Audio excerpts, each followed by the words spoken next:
Vamos a saludar ahora a Liliana Franco como cada lunes. Hola Lili, ¿cómo estás? Buen día.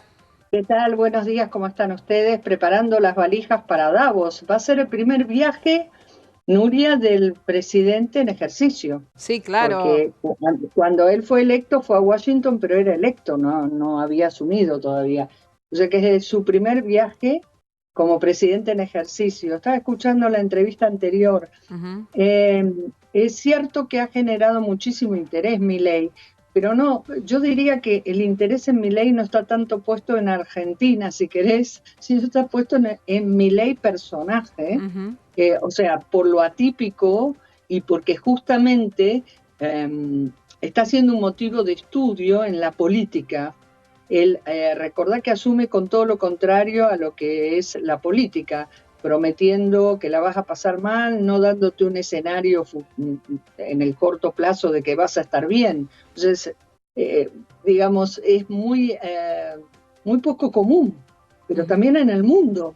Entonces, realmente es cierto, Milei dijo que él tuvo como 60 pedidos de entrevista.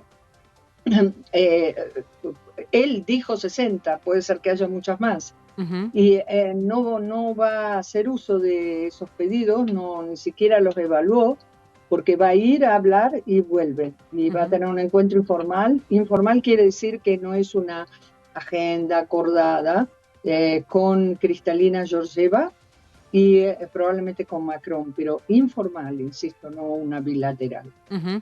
Lili, ¿en cuánto crees que esto puede llegar a incidir? Digo, porque hoy tenemos como tres patas, ¿no? Lo que pasa en los mercados, lo que pasa en el Congreso de la Nación, que de algún modo da la pauta de la gobernabilidad de acá en adelante que puede tener el presidente de la Nación con esas herramientas que intenta se aprueben en el Parlamento. Y la intriga para muchos líderes mundiales de un tipo que viene por fuera de la política y es el presidente de los Ujú. argentinos en este país que hoy lidera la tabla de los países con inflación. Digo, ¿cómo se interrelacionan esas tres patas? Y si la presencia de Milei en Davos y el hecho de que hubiese una buena sintonía con los líderes mundiales puede ser positiva para los mercados aquí en Argentina. Yo creo que sí, o sea, ahora eso no significa que van a venir a llover inversiones, Claro. pero claramente estar en el candelero mundial, aunque sea por razones, si querés, outsiders, o sea, digamos, por otros factores, es bueno, siempre es Ujú. bueno que vos estés en la mira. Lamentablemente Argentina en los últimos 5 años, te diría, estábamos fuera del interés. Y en los últimos 4 más aún todavía. Ujú.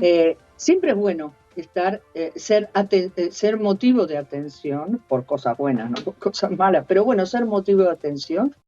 A Milei lo van a estar observando, lo están observando también los sectores económicos, porque él está prometiendo, digamos, a través del programa de Toto Caputo, están planteando un plan de estabilización que le falta una pata, que es cómo atacar los problemas de los ingresos. Ujú. Fíjate que el plan de estabilización que plantea es la disciplina fiscal, monetaria, etcétera. Pero no contempla una política de ingresos, me refiero a la sociedad, sí vía impuestos para un poco el fisco. Esto es bastante inédito en un plan de estabilización, y estoy hablando de planes de estabilización, si querés, entre comillas, de derecha, ponele, Ujú. pero no es correcto el término. Te pongo el ejemplo de Israel, por ejemplo, ¿no? Que sí tuvo una política de acuerdos. Este plan que se está implementando no tiene una política de acuerdos voluntarios, acuerdos de buena fe. No estoy diciendo con una pistola de sentarte con las grandes empresas y plantearles, por favor, ayudemos estos meses, trabajen quizás sin márgenes, pero ayudemos porque son pocos meses. Ujú. O sea, este programa tiene yo te diría, una prueba de fuego. Tiene que bajar la inflación fuertemente para abril. Ujú. ¿Y por qué lo digo así? Porque si no, lamentablemente va a tener que volver a devaluar. Y si tiene que devaluar, esto, perdón, me hago cargo de la frase, sería un fracaso del diseño del programa. Ujú. Porque si tenés que volver a ajustar el tipo de cambio, empezás a perder credibilidad. Claro, claro. Entonces, en estos meses yo te diría, hasta marzo, es clave cómo reacciona si la inflación baja, es clave. Ahora, para que baje la inflación, aún continuando con ajuste de precios relativos. Hoy tenemos la suba del transporte, vamos a tener próximamente el ajuste tarifario, que eso va a pegar. Estás teniendo que las prepagas, que esto.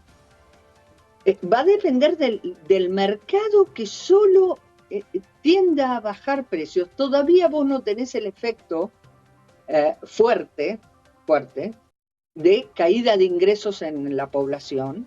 Tenés un efecto, por supuesto, de caída de ingresos, pero todavía no llegó al corazón. Yo te diría fines de enero, principio de febrero, y ni que te cuento marzo, es donde mayor impacto va a tener todos estos ajustes. Uh-huh. Y el gran dilema es si los precios van a bajar incluso un poco antes de que la demanda no los convalide. Claro. Porque eso va a ser clave para que el programa funcione y el crawling pack de 2 puntos se mantenga, sí, y no tengas atraso cambiario. Uh-huh. ¿Vos cuándo crees, digo, hoy tenemos un número espantoso de inflación, el propio presidente dijo que van a seguir los números horribles por un tiempo?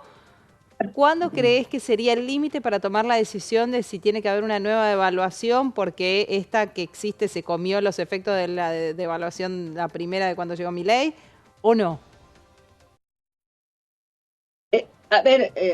Insisto, si en febrero,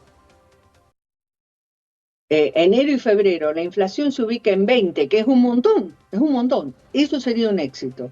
Claro. Mirá lo que te estoy diciendo. Claro.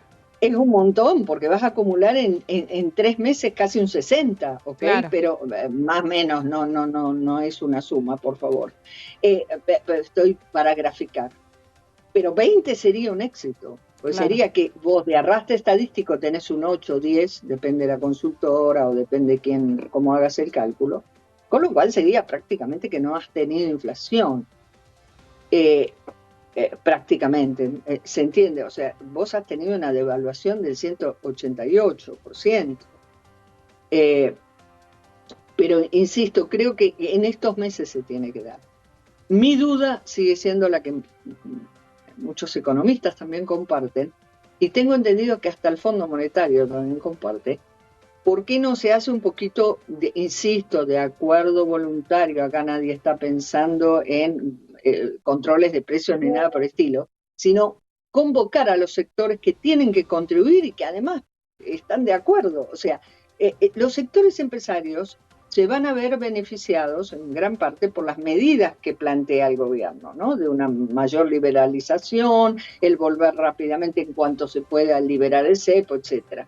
Bueno, ¿por qué no convocarlos y plantear? Ustedes han tenido márgenes, hay empresas que durante estos últimos 4 años han tenido márgenes, y decir, bueno, aguantemos estos meses, ¿sí?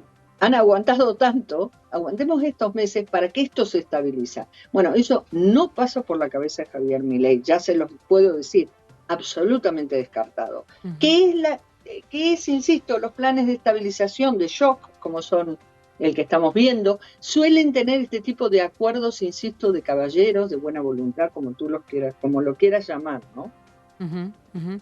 Bien, el Congreso sí, digo, está negativa por un lado, vos decís, del presidente a recibir a los empresarios que podrían apoyarlo o mostrar como, no sé, como un abroquelamiento frente a lo que el presidente intenta llevar adelante.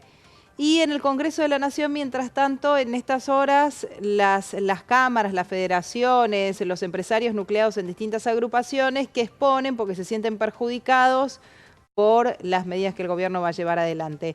Hay un tema que me parece que es crucial entre todos, ¿no? Porque cada uno tiene su motivo de estar ahí, que tiene que ver con las retenciones. ¿Cómo crees que se va a terminar definiendo esto?